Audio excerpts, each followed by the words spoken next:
ಅನಿಲದ ಸಮಸ್ಯೆ, ತೈಲದ ಸಮಸ್ಯೆ, ನಾವೆಲ್ಲ ಕೊರೋನಾ ರೀತಿ ಹೋರಾಡಬೇಕು ಅಂತ ರಾಜ್ಯಗಳಿಗೆ ಕರೆ ಕೊಟ್ಟಿದ್ದಾರೆ ಸರ್ ಮೋದಿ ಅವರು. ಅಷ್ಟೊಂದು ಸಮಸ್ಯೆ ಆಗ್ತಿದ್ಯಾ? ಅದು ಕೇಂದ್ರ ಸರ್ಕಾರಕ್ಕೆ ಗೊತ್ತು ಏನ್ ಸಮಸ್ಯೆ ಆಗ್ತಾ ಇದೆ, ಏನ್ ಸಮಸ್ಯೆಗೆ ಆಗ್ತಾ ಇಲ್ಲ ಅಂತ ಹೇಳ್ಬಿಟ್ಟು. ಒಟ್ಟಾರೆಯಾಗಿ ಇದೇ ರೀತಿಯ ಪರಿಸ್ಥಿತಿ ಮುಂದುವರಿತು ಅಂತ ಅಂದ್ರೆ ಬಹಳ ದೊಡ್ಡ ಪರಿಣಾಮವನ್ನು ನಾವು ಎದುರಿಸಬೇಕಾಗ್ತದೆ.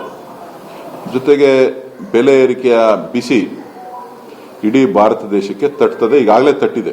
ಎಲ್ಲ ಪ್ರಾಡಕ್ಟ್ಸ್ಗಳ ಮೇಲೂ ಕೂಡ ಕೆಲವು ಪ್ರಾಡಕ್ಟ್ಗಳು, ಕೆಲವು ವಸ್ತುಗಳು ನಿಮಗೆ ಬೆಲೆ ಸಿಗದೆ ಬೆಲೆ ಜಾಸ್ತಿ ಆಗಿರ್ಬೋದು. ಇನ್ನು ಕೆಲವರು ಇದನ್ನೇ ಉಪಯೋಗ ಮಾಡಿಕೊಂಡು ಬೆಲೆ ಏರಿಕೆಯನ್ನ ಮಾಡ್ತಾ ಇರ್ತಕ್ಕಂಥದ್ದು. ಸೊ ಹೋಟೆಲ್ಗಳು ಒಂದೇ ಅಂತಲ್ಲ, ಇವತ್ತು ಅಲೈಡ್ ಇಂಡಸ್ಟ್ರೀಸ್ ಯಾವ್ಯಾವ್ದಿದೆ, ಪೆಟ್ರೋಲಿಯಂ ಪ್ರಾಡಕ್ಟ್ಸ್ ಮೇಲೆ ನಾವು ಯಾವ್ದನ್ನ ಇಂಪೋರ್ಟ್ ಮಾಡ್ತಾ ಇದೀವಿ, ಆ ಇಂಪೋರ್ಟ್ ಮಾಡ್ತಾ ಇರ್ತಕ್ಕಂಥದ್ದು ಎಲ್ಲದರ ಮೇಲೂ ಕೂಡ ಇದರ ಪರಿಣಾಮ ಬೀರ್ತದೆ. ಪ್ರೊಡಕ್ಷನ್ ಕಡಿಮೆ ಆಗ್ತದೆ. ಪ್ರೊಡಕ್ಷನ್ ಯಾರ್ಯಾರು ಗ್ಯಾಸು, ಪೆಟ್ರೋಲಿಯಂ ಪ್ರಾಡಕ್ಟ್ ಇದನ್ನ ಉಪಯೋಗಿಸ್ಕೊಂಡಿದ್ರು, ನಾಳೆ ದಿನ ಮಳೆ ಹೋಯ್ತು ಅಂತ ಅಂದ್ರೆ, ಇವತ್ತು ಮುಂಗಾರು ಪ್ರಾರಂಭ ಆಗಿ ಮಳೆ ಹೋಯ್ತು ಅಂತ ಅಂದ್ರೆ ನಮ್ಮ ಗೊಬ್ಬರದ ಮೇಲೂ ಕೂಡ ಪರಿಣಾಮ ಬೀರ್ತದೆ. ಹೌದು, ಅದೇನಿಲ್ಲ ಅಂತಲ್ಲ. ಅದಕ್ಕೆ ಸರ್ಕಾರ ಸಜ್ಜಾಗಬೇಕಾಗ್ತದೆ. ಒಂದಷ್ಟು ಸ್ಟಾಕ್ ಇರ್ಬೋದು, ಏನೋ ಒಂದು 3 ಮಂತ್ಸ್ಗೆ ಆಗೋಷ್ಟು, 2 ಮಂತ್ಸ್ಗೆ ಆಗೋಷ್ಟು ಸ್ಟಾಕು, ಒಂದು ಸೀಸನ್ಗೆ ಆಗೋಷ್ಟು ಸ್ಟಾಕು ಇರೋದು ಕಷ್ಟ. ಅದಕ್ಕೆ ಬೇಕಾದಂತ ತಯಾರಿಯನ್ನ ಸರ್ಕಾರ ಮಾಡ್ಕೋಬೇಕಾಗ್ತದೆ.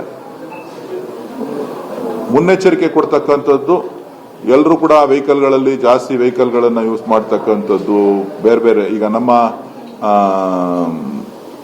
ಹಾಲು ಒಕ್ಕೂಟಕ್ಕೂ ಕೂಡ ಒಂದು ಸಂದೇಶವನ್ನ ಕೊಟ್ಟಿದ್ದಾರೆ.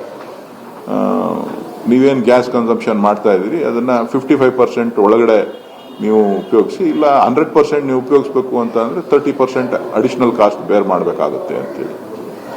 ಸೊ ಅಡಿಷನಲ್ ಕಾಸ್ಟ್ ಬೇರ್ ಮಾಡಬೇಕು ಅಂತ ಅಂದ್ರೆ ಅದ್ರ ಅರ್ಥ ಏನು? ಬೆಲೆ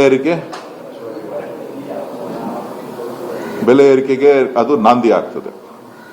ಸೊ ಹಾಗಾಗಿ ಎಸೆನ್ಷಿಯಲ್ ಕಮಾಡಿಟಿ ಒಳಗಡೆ ನಾವು ಬರ್ತೇವೆ. ಸೊ ಇಂಥ ಸಮಸ್ಯೆಗಳಿದೆ. ಈಗಲೇ ಜನ ಎಚ್ಚೆತ್ಕೊಳ್ಳೋದು ಒಳ್ಳೇದು.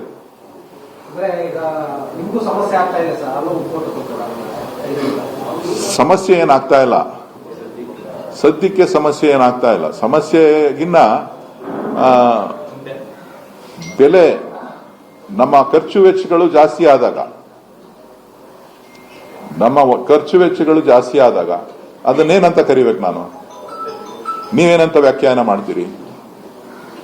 ಪ್ರೊಡಕ್ಷನ್ ಕಾಸ್ಟ್ ಜಾಸ್ತಿ ಆದಾಗ ಅದು ಯಾರ ಮೇಲೆ ಬೀಳ್ತದೆ? ನೀವೇನು ಹೇಳ್ಬಿಡ್ತೀರಿ? ಡಿ.ಕೆ. ಸುರೇಶ್ ಅವರು ಬೆಲೆ ಏರಿಕೆಯ ಬಗ್ಗೆ ಸೂಚಿತವಾಗಿ ಹೇಳಿದ್ರು ಅಂತ. ವಸ್ತುಸ್ಥಿತಿನ ನೀವು ಚಿಂತನೆ ಮಾಡಿದ್ರ, ಈಗ ಮುಂಗಾರು ಪ್ರಾರಂಭ ಆಗ್ತದೆ, ಬೇಸಿಗೆಗಾಲ ಯಾರೂ ಸುದ್ದಿ ಇಲ್ಲ. ಮಳೆ ಜೋರಾಗಿ ಹುಯ್ತು ಅಂತ, ಇಡೀ ರಾಜ್ಯದಲ್ಲಿ ಮಳೆ ಜೋರಾಗಿ ಹುಯ್ತು ಅಂತ ಅಂದ್ರೆ ಜನ ಎಲ್ಲ 2 ಮಳೆ 3 ಮಳೆ ಹುಯ್ತು ಅಂತ ಅಂದ್ರೆ ಜನ ಎಲ್ಲ ಹೊಲದ ಮೇಲೆ ಹೋಗ್ತಾರೆ, ಜಮೀನುಗಳ ಮೇಲೆ ಹೋಗ್ತಾರೆ. ತಕ್ಷಣ ಪ್ರಾರಂಭ ಆಗ್ತದೆ ಗೊಬ್ಬರ. ನೀವು ಅದ್ರ ಬಗ್ಗೆ ಎಚ್ಚರಿಕೆ ಕೊಡಿ. ನೀವು ಅದ್ರ ಬಗ್ಗೆ ಸ್ಟಾಕ್ ಎಷ್ಟಿದೆ, ಏನು, ಯಾವ ಟೈಮಿಗೆ ಸೋಯಿಂಗ್ ಮಾಡಬೇಕು, ಯಾವ ಟೈಮಿಗೆ ಗೊಬ್ಬರ ಬೇಕು, ಅದಕ್ಕೆ ತಯಾರಿ ಮಾಡಿದಾರ. ನೀವು ಮುನ್ನೆಚ್ಚರಿಕೆಯನ್ನ ಸರ್ಕಾರಕ್ಕೂ ಕೊಡಿ, ಜನಜಾಗೃತಿಯನ್ನ ಜನರಿಗೂ ಕೂಡ ಮೂಡಿಸಿ. ಸೌದೆ ಒಲೆ ಹತ್ರ ಸೌದೆಯನ್ನ ತರಬೇಕಾಗುತ್ತೆ, ಸೌದೆ ಒಲೆಯಲ್ಲಿ ಅಡಿಗೆ ಮಾಡ್ಬೇಕಾಗುತ್ತೆ. ಹಳ್ಳಿಲಿರೋ ಜನರು ಎಲ್ಲ ಸೌದೆ ಯೂಸ್ ಮಾಡ್ಬೇಕಾಗುತ್ತೆ. ನೀವು ಪರ್ಯಾಯವಾಗಿ ಏನಾದ್ರು ನಿಮ್ಮ KMF ಆಗಿರೋದು, ಗೋಮಲ್ ಆಗಿರ್ಬೋದು, ಪರ್ಯಾಯವಾಗಿ ಗ್ಯಾಸ್ ಬಳಸೋದ್ರ ಬದಲು ಸೋಲಾರ್ ಏನಾದ್ರು ಬಳಸುತ್ತಾರೆ? ಸೋಲಾರ್ ಬಳಸ್ಲಿಕ್ಕೆ ಆಗೋದಿಲ್ಲ. ಅದು ಏನು, ನಾವು ಸ್ಟೀಮ್ ಜನರೇಟ್ ಮಾಡ್ತೀವಿ. ಸ್ಟೀಮ್ ಜನರೇಟ್ ಮಾಡೋಕ್ಕೆ ನಮ್ಮ ಬಾಯ್ಲರ್ಸ್ಗಳಿರ್ತದೆ. ನಮ್ಮ ಬಾಯ್ಲರ್ಗಳು ಇಲ್ಲ ಎಲೆಕ್ಟ್ರಿಕ್ ಬಾಯ್ಲರ್ ಯಾರು ಯೂಸ್ ಮಾಡ್ತಾ ಇಲ್ಲ. ಐದರ್ ಫರ್ನೇಸ್ ಆಯಿಲ್ ಯೂಸ್ ಮಾಡ್ತಾ ಇದ್ದಾರೆ, ಇಲ್ಲ ಗ್ಯಾಸ್ ಮಾಡ್ತಾ ಇದ್ದಾರೆ, ಇಲ್ಲ ಅಂತ ಅಂದ್ರೆ ಫೈರ್ವುಡ್ ಯೂಸ್ ಮಾಡಬೇಕು. ನಾನು ಬಂದಿದ ತಕ್ಷಣ ನಾನು ಅದ್ರ ಮೇಲೆ ಕ್ರಮ ತಗೊಂಡು ಈಗ ನಾವು ಫೈರ್ವುಡ್ ಯೂಸ್ ಮಾಡ್ತಾ ಇದ್ದೀವಿ.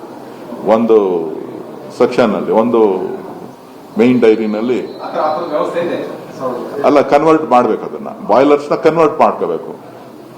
ಬಾಯ್ಲರ್ಸ್ಗಳನ್ನ ಕನ್ವರ್ಟ್ ಮಾಡ್ತಾ ಅಂತ ಅಂದಾಗ ಟೈಮ್ ತಗೊಳುತ್ತೆ. ಅದು ಒಂದಿನದಲ್ಲಿ 2 ದಿನದಲ್ಲಿ ಆಗೋದಿಲ್ಲ. ಅದಕ್ಕೂ ಕೂಡ ಟೆಂಡರ್ ಮಾಡಬೇಕು. ನಾವು ಕಾಸ್ಟ್ ಜಾಸ್ತಿ ಆಗ್ತಾ ಇದೆ ಅಂತ ಹೇಳಿ ಫರ್ನೇಸ್ ಆಯಿಲ್ ಪ್ರೈಸು ಮೊದಲು ಕಡಿಮೆ ಇತ್ತು, ಗ್ಯಾಸ್ ಪ್ರೈಸು ಕಡಿಮೆ ಇತ್ತು. ಜಾಸ್ತಿ ಆಗೋದ್ರಿಂದ ಗ್ರಾಹಕರ ಮೇಲೆ ಜಾಸ್ತಿ ಬೀಳ್ತದೆ, ನಮಗೆ ಹೊರೆ ಜಾಸ್ತಿ ಆಗುತ್ತೆ ಅಂತೇಳಿ ಸ್ಥಳೀಯವಾಗಿ ನಾವು ಫೈರ್ವುಡ್ನ ಯೂಸ್ ಮಾಡೋದಕ್ಕೆ ಚಿಂತನೆ ಮಾಡಿ ಅದನ್ನು ಅಳವಡಿಸ್ಕೊಂಡಿದ್ದೀವಿ. ಒಂದು ಪ್ಲಾಂಟಲ್ಲಿ ಅಳವಡಿಸ್ಕೊಂಡಿದ್ದೀವಿ, ಇನ್ನೂ 2-3 ಪ್ಲಾಂಟ್ ಇದೆ.